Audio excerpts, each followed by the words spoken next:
Hello everyone. तो आप सभी का स्वागत है आपके अपना यूट्यूब चैनल अध्ययन सागर बाय डीके में और एग्जामिनेशन मास्टर बाय डीके में।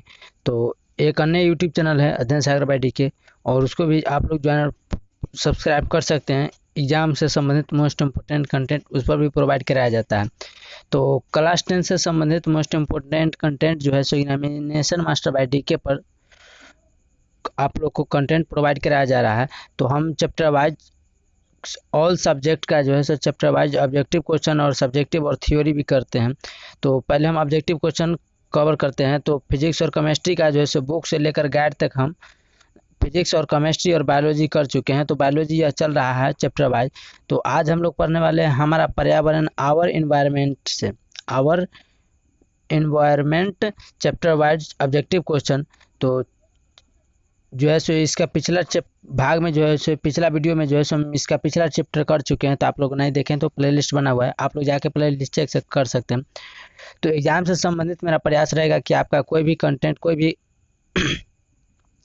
प्रश्न आए, कोई भी जो है सो ऑब्जेक्टिव क्वेश्चन या थ्योरी हो, कोई भी प्रश्न छूट नहीं पाए, एक भी नंबर आपको एग्जाम से संबंधित कोई भी छूट नहीं पाए।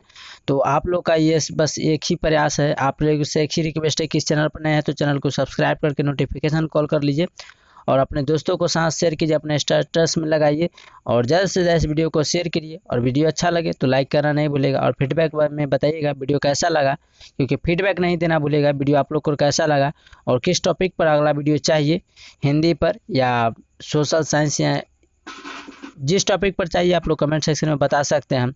तो चलिए वीडियो को शुरू करते हैं बिना टाइम गवाते हुए। हमारा पर्यावरण चैप्टर से है जो, तो ये अभी वीडियो जैसे पार्ट 2 में बनेगा यानी कि भाग 2 में बनेगा। तो चलिए क्वेश्चन नंबर फर्स्ट करते हैं। क्वेश्चन नंबर फर्स्ट है कि ओजोन परत पाया जाता है। ओजोन परत पाया जाता है वायुमंडल के निचली सतह में या वायुमंडल के ऊपरी सतह में या वायुमंडल के मध्य यानी कि बीच में या इनमें से कोई नहीं। तो इसका राइट आंसर क्या होगा क्वेश्चन नंबर 1 का? तो option number B is the correct है। वायुमंडल के ऊपरी सतह पर जो है सो ओजोन परत पाया जाता है। तो ओजोन परत में कौन सी गैस होता है? तो CFC होता है, यानी कि सी से होता है क्लोरो, एफ से होता है फ्लोरो और सी से होता है क्लोरो, यानी कि क्लोरोफ्लोरोकार्बन, यानी कि क्लोरोफ्लोरोकार्बन होता है CFC, जो ओजोन परत को रक्षा करता है पराबैंगनी किरणों से। चलिए नेक्स्ट है। तो हम लोग को जो है सो क्वेश्चन पढ़ेंगे और डायरेक्ट क्वेश्चन के आंसर को जो है सो हिट करेंगे, क्योंकि यहाँ जो है सो रिवीजन और टेस्ट के तौर पर पढ़ते हैं। तो रिवीजन इज द बेस्ट होता है। तो आप लोग ध्यानपूर्वक वीडियो को देखिएगा।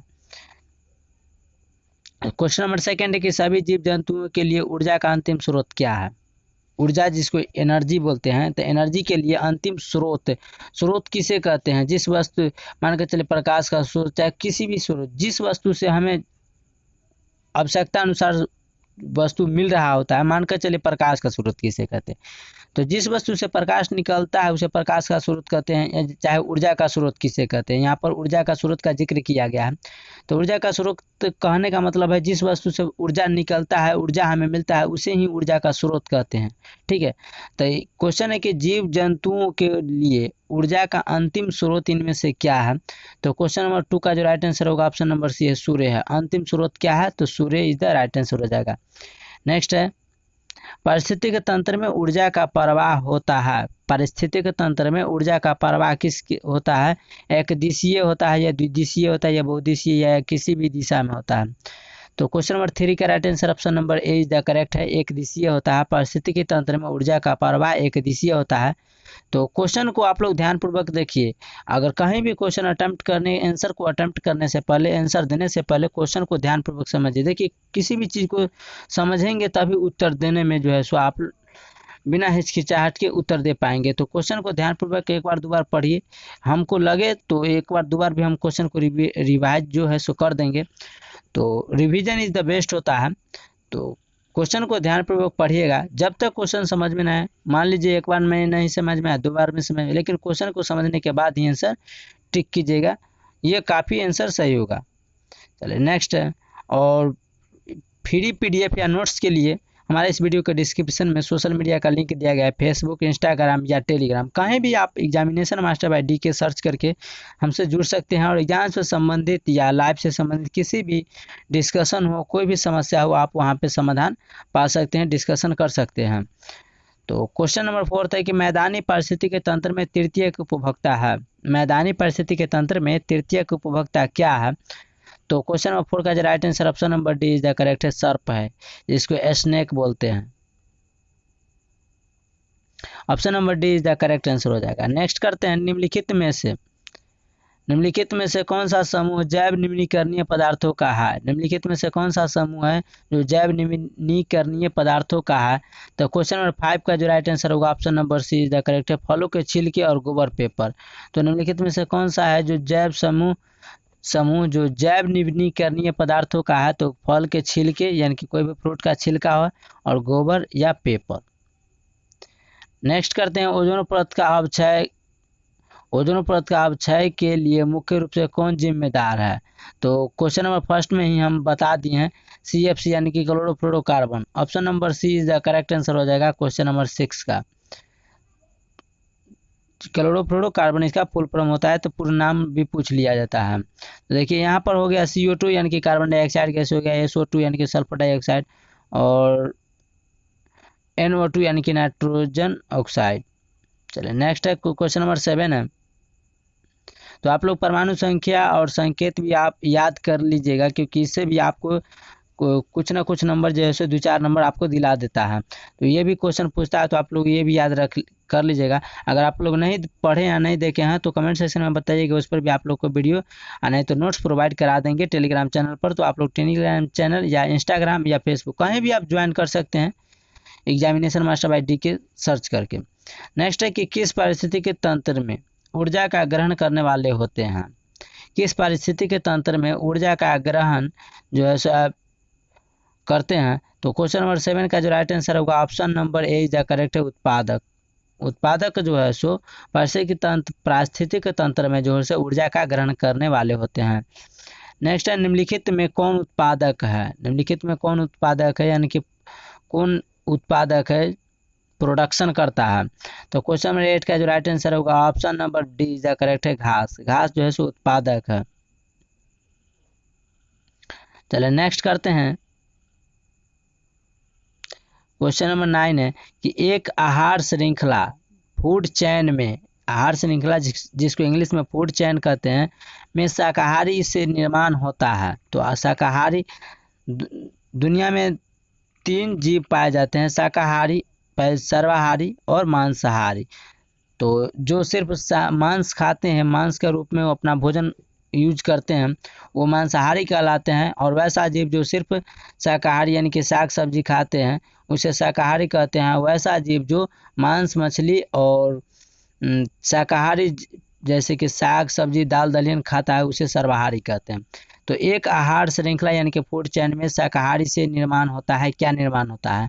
तो क्वेश्चन नंबर 9 का right answer option number B is the correct है, द्वितीय पोषी स्तर का निर्माण होता है। एक आहार श्रृंखला यानी कि फूड चैन में शाकाहारी से क्या निर्माण होता है? तो द्वितीय पोषी का स्तर शुरू होता है। नेक्स्ट है कि वन पारिस्थितिकी तंत्र में हिरण होते हैं। वन पारिस्थितिकी तंत्र में हिरण क्या होते हैं? तो क्वेश्चन नंबर 10 का जो राइट आंसर होगा ऑप्शन नंबर बी है, प्राथमिक उपभोक्ता। वन पारिस्थितिकी तंत्र में हिरण एक क्या है? तो प्राथमिक उपभोक्ता है। चलिए नेक्स्ट है क्वेश्चन नंबर 11, किसी पारिस्थितिकी तंत्र के जैव घटक होते हैं। किसी पारिस्थितिकी तंत्र के जैव घटक क्या होते हैं? प्रकाश एवं जल या पौधा एवं मृदा, हरे पौधा एवं जल या पौधे, जानवर, मनुष्य एवं सूक्ष्म जीव। सूक्ष्म जीव मतलब होता है, सूक्ष्म मतलब होता है छोटा जीव। तो क्वेश्चन नंबर 11 का right answer option number D is the correct है, पौधे, जानवर, मनुष्य एवं सूक्ष्म जीव यानी कि छोटा जीव जो है सो पारिस्थितिक तंत्र के जैव घटक होते हैं, उसको समाप्त कर देते हैं खा पी कर। नेक्स्ट है कि वैसे जीव जो पौधे एवं जंतुओं दोनों का भक्षण करते हैं यानी कि खाते हैं भोजन के रूप में, क्या कहलाते हैं? वैसे जीव जो पौधे एवं जंतुओं दोनों का भोजन करते हैं, क्या कहलाते हैं? तो वो सर्वाहारी कहलाएंगे। तो क्वेश्चन आप लोग ध्यानपूर्वक देखिएगा, क्योंकि एक क्वेश्चन में जो हम काफ़ी क्वेश्चन का जो आंसर बता देते हैं। तो सर्वभक्षी होगा, यहाँ पर मांसाहारी है। तो कहता है कि वैसे जीव जो पौधे एवं जंतुओं दोनों यानी कि पौधा यानी कि साग सब्जी और जंतुओं को भोजन के रूप में उपयोग करते हैं। तो क्वेश्चन नंबर 12 का राइट आंसर क्या होगा? तो option number C is the correct है, सर्वभक्षी या इसी को सर्वाहारी क्या कहते हैं? क्या कहते हैं? तो सर्वाहारी भी इसी को कहते हैं। चलिए नेक्स्ट है कि जीवाणु एवं कवक कहलाते हैं? जीवाणु और कवक क्या कहलाते हैं? बैक्टीरिया और जो है सो फंगी क्या कहलाते हैं? तो क्वेश्चन नंबर 13 का जो राइट आंसर होगा option number B is the correct, अपघटक है। जीवाणु एवं कवक क्या कहलाते हैं? अपघटक है, सड़े गले चीज़ों को पचाने का काम करता है। चलिए नेक्स्ट है कि सौर ऊर्जा जीव मंडल में निम्न में से किसके द्वारा प्रवेश करती है? सौर ऊर्जा जो है सो जीव मंडल में किसके द्वारा प्रवेश करती है? हरे पेड़ पौधे के द्वारा, या जंतु के द्वारा, या कवक के द्वारा, या बैक्टीरिया के द्वारा? तो क्वेश्चन नंबर 14 का राइट आंसर ऑप्शन नंबर जो है सो ए इज द करेक्ट है। हरे पौधे के द्वारा जो है सो सौर ऊर्जा जीव मंडल में प्रवेश करता है, हरे पौधे के कारण। नेक्स्ट है कि ओजोन परत महत्वपूर्ण है क्योंकि यह अवशोषित करती है। ओजोन परत महत्वपूर्ण किसके लिए है? तो यह पराबैंगनी किरणों को अवशोषित करती है। तो क्वेश्चन नंबर 15 का जो right answer option number B है, पराबैंगनी किरणों को अवशोषित करती है ओजोन परत। नेक्स्ट है तो ओजोन परत का जो ओजोन जो है सो उसका जो छिद्र है सो देखा गया अंटार्कटिका में, जहाँ आदमी निवास नहीं करता है, लेकिन वैज्ञानिक लोग वहाँ रिसर्च के लिए जाते हैं तो देखे गया है कि अंटार्कटिका में ओजोन लेयर में जो है सो छिद्र पाया गया है। और ओजोन लेयर में जब छिद्र होगा तो सूर्य का जो पराबैंगनी किरण है वो धरती पर आएगा और मानव जीवन के लिए जो है सो काफ़ी घातक साबित होगा, जिससे त्वचा कैंसर हो जाता है, स्किन कैंसर। नेक्स्ट है कि प्रत्येक पारितंत्र होता है। प्रत्येक पारितंत्र क्या होता है? तो ऑप्शन नंबर डी है, गत्यात्मक तंत्र होता है। प्रत्येक पारितंत्र क्या होता है? तो गत्यात्मक तंत्र होता है। Option number D is the correct answer हो जाएगा। नेक्स्ट है पर्यावरण मुख्य रूप से कितने घटकों का बना होता है? पर्यावरण मुख्य रूप से कितने घटकों का बना होता है? तो क्वेश्चन नंबर 17 का जो right answer option number B is the correct है। पर्यावरण मुख्य रूप से 2 घटकों का बना होता है। कितने घटकों का? तो 2 घटकों का बना होता है। Option number B is the correct answer है। नेक्स्ट है क्वेश्चन नंबर 18। क्वेश्चन नंबर 18 है पारितंत्र के जैविक घटकों की श्रेणियाँ। पारितंत्र के जैविक घटकों की श्रेणियाँ निम्न में से कौन है? उत्पादक है यानी कि प्रोड्यूसर है, या प्रोड्यूस करता है यानी कि उत्पादक करता है, प्रोडक्शन करता है, या उपभोक्ता है, या अपघटक है, इनमें से सभी है। तो पारितंत्र के जैविक घटकों की श्रेणियाँ क्या है? तो क्वेश्चन नंबर 18 का right answer option number D है, उत्पादक है यानी कि प्रोडक्शन करता है सो है, उपभोक्ता है, और अपघटक है। Option number D is the correct answer हो जाएगा।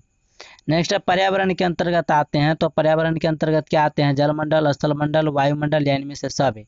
तो क्वेश्चन नंबर 19 का right answer option number D is the correct है, इनमें से सभी। जलमंडल, स्थलमंडल, वायुमंडल।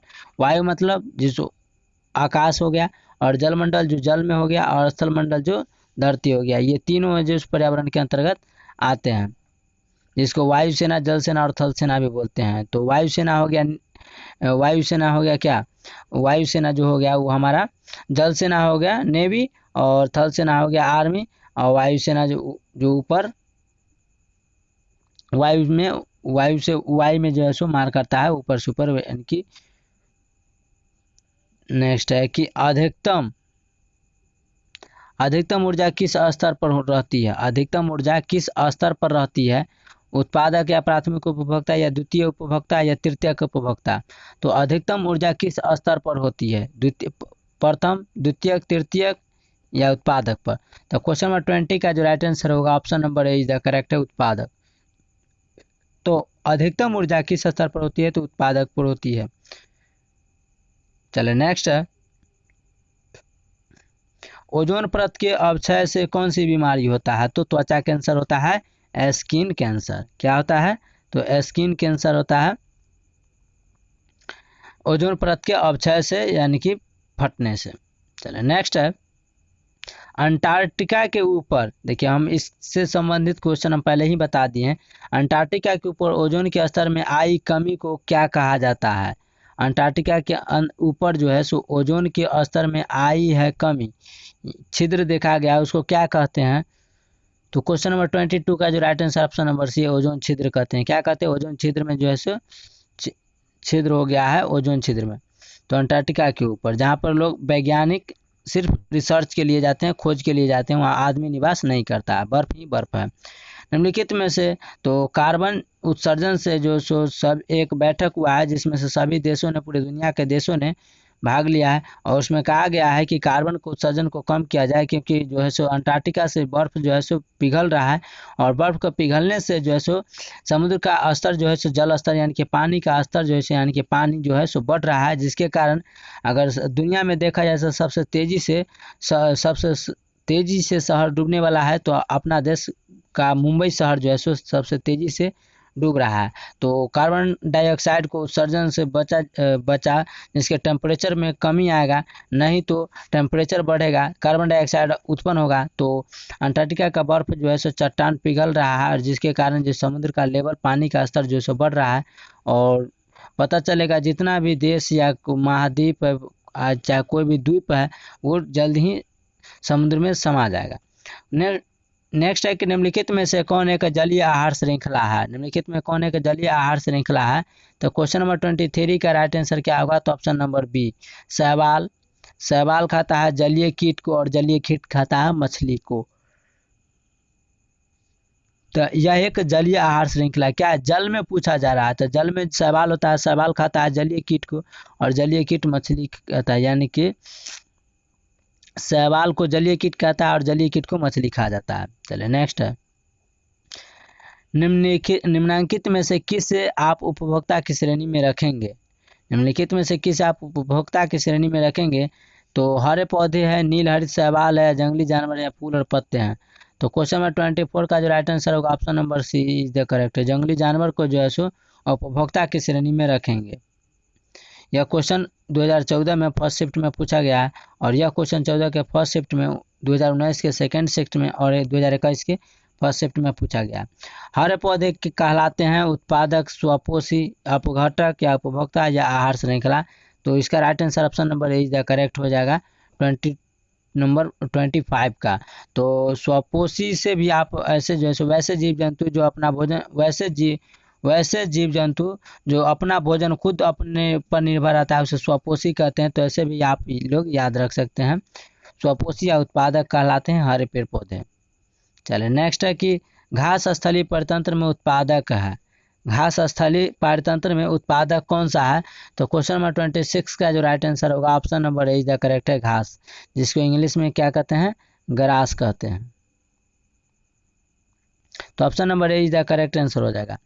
नेक्स्ट है, ओजोन के अणु में ऑक्सीजन के कितने परमाणु होते हैं? ओजोन के अणु में ऑक्सीजन के कितने परमाणु होते हैं? तो क्वेश्चन नंबर 27 का राइट आंसर क्या होगा? तो ऑप्शन नंबर जो है सो इसका सी इज द करेक्ट है, 3। ओजोन के अणु में ऑक्सीजन के 3 परमाणु होते हैं। कितने परमाणु? यानी कि 3 एटॉमिक होते हैं। नेक्स्ट है, समस्त जीवों के लिए ऊर्जा का मूल स्रोत क्या है? समस्त यानी कि सभी जीवों के, समस्त मतलब सभी जीव यानी कि ऑल जीव जंतुओं के लिए ऊर्जा का मूल स्रोत क्या है? तो क्वेश्चन नंबर 28 का right answer option number D is the correct है, सौर ऊर्जा है सभी जीवों के लिए। मान के चलिए सूर्य जो है सो 5 दिन 7 दिन नहीं निकलते हैं तो किस तरह हम लोग का फील होने लगता है? अगर मान कर चले सूर्य उगना ही नहीं बंद कर दें तो पेड़ पौधा भी अच्छा से, कोई भी फसल अच्छा से नहीं होगा। तो समस्त जीव यानी कि सभी जीवों के लिए ऊर्जा का मूल स्रोत क्या है? तो सौर ऊर्जा है, यानी कि सूरज। नेक्स्ट है, मांसाहारी जीवों को कहा जाता है। तो मांसाहारी जीवों को क्या कहा जाता है? प्राथमिक उपभोक्ता या द्वितीयक उपभोक्ता या तृतीयक उपभोक्ता या बी एवं सी, यानी कि द्वितीयक उपभोक्ता या तृतीयक उपभोक्ता। तो क्वेश्चन नंबर 29 का जो राइट आंसर होगा वो option number D is the correct है, बी एवं सी, यानी कि प्राथमिक उपभोक्ता भी कहा जाता है और द्वितीयक उपभोक्ता भी कहा जाता है मांसाहारी जीवों को। चलिए नेक्स्ट है कि किस पारिस्थितिक तंत्र में श्रृंखलाबद्ध तरीके से जुड़े जीवों से बनता है? किस पारिस्थितिक तंत्र में श्रृंखलाबद्ध तरीके से जुड़े जीवों से बनता है? तो क्वेश्चन नंबर 30 का जो राइट आंसर होगा option number A is the correct है, आहार श्रृंखला, जिसको फूड चेन कहते हैं। पारिस्थितिक तंत्र में श्रृंखलाबद्ध तरीके से जो है सो आहार श्रृंखला जुड़े होते हैं। नेक्स्ट है, सूक्ष्म उपभोक्ता यानी कि छोटा उपभोक्ता का उदाहरण कौन सा है? शैवाल है या जीवाणु है या कवक है या बी एवं सी, यानी कि जीवाणु या कवक है। तो क्वेश्चन नंबर 31 का right answer option number D is the correct है, बी एवं सी, यानी कि जीवाणु और कवक जो है सो सूक्ष्म उपभोक्ता का उदाहरण है, यानी कि छोटा उपभोक्ता का उदाहरण है। चलिए नेक्स्ट क्वेश्चन करते हैं। नेक्स्ट है, जलीय पारिस्थितिकी तंत्र। जलीय पारिस्थितिक तंत्र में छोटी मछलियाँ किस स्थान पर रहती है? जलीय पारिस्थितिक तंत्र में छोटी मछलियाँ किस स्थान पर, किस जगह पर रहती है? तो क्वेश्चन नंबर 32 का जो राइट आंसर होगा वो option number C is the correct है, तृतीय पोषीय स्तर पर। क्या रहता है? तो तृतीय पोषीय स्तर पर जो है सो जलीय पारिस्थितिक तंत्र में छोटी मछलियाँ की स्थान है तृतीय पोषीय स्तर में। नेक्स्ट है कि आहार श्रृंखला का निर्माण हमेशा शुरू होता है। आहार श्रृंखला का निर्माण हमेशा शुरू कहाँ से होता है? प्राथमिक उपभोक्ता से, या मार्जक से, या द्वितीयक उपभोक्ता से, या उत्पादक से। तो क्वेश्चन नंबर 33 का जो राइट आंसर होगा option number D is the correct है, उत्पादक से जो है सो शुरू होता है आहार श्रृंखला यानी कि फूड चेन का निर्माण। नेक्स्ट है कि पृथ्वी पर पहुंचने वाली सौर ऊर्जा का कितना हिस्सा जो है सो हरे पौधे, यहाँ पर हरे है तो हरे पौधे द्वारा प्रकाश संश्लेषण के लिए उपयोग में लाया जाता है। पृथ्वी पर पहुंचने वाली सौर ऊर्जा का कितना हिस्सा जो है सो हरे पौधों द्वारा प्रकाश संश्लेषण के लिए उपयोग में लाया जाता है? तो क्वेश्चन नंबर 34 का जो राइट आंसर होगा ऑप्शन नंबर सी, लगभग 1% जो है सो पृथ्वी पर पहुंचने वाले सौर ऊर्जा यानी कि सोलर का जो ऊर्जा है, सोलर कहते हैं सन यानी कि सूर्य का जो ऊर्जा है सो कितना प्रतिशत हिस्सा हरे पौधे द्वारा प्रकाश संश्लेषण के लिए उपयोग में लाया जाता है? तो सिर्फ 1% जो है सो सूर्य के प्रकाश को जो है सो हरे पौधे अपने प्रकाश संश्लेषण भोजन बनाने के लिए 1% यूज में प्रयोग में लाया जाता है। नेक्स्ट है क्वेश्चन नंबर 35। क्वेश्चन नंबर 35 है कि आहार श्रृंखला के प्रत्येक पोषीय स्तर पर कुल ऊर्जा का कितना प्रतिशत अगले पोषीय स्तर को स्थानांतरित होता है? तो क्वेश्चन नंबर 35 का right answer option number B है 10%। 10% जो है सो आहार श्रृंखला के प्रत्येक पोषीय स्तर पर कुल ऊर्जा का 10% अगले पोषीय स्तर को स्थानांतरित यानी कि ट्रांसफर किया जाता है। तो आई होप ये वीडियो आप लोग को अच्छा लगा होगा। तो आज के लिए इतना ही, 35 क्वेश्चन ही मिलेंगे नेक्स्ट वीडियो में 36 क्वेश्चन है, क्योंकि वीडियो लंबा हो जाता है।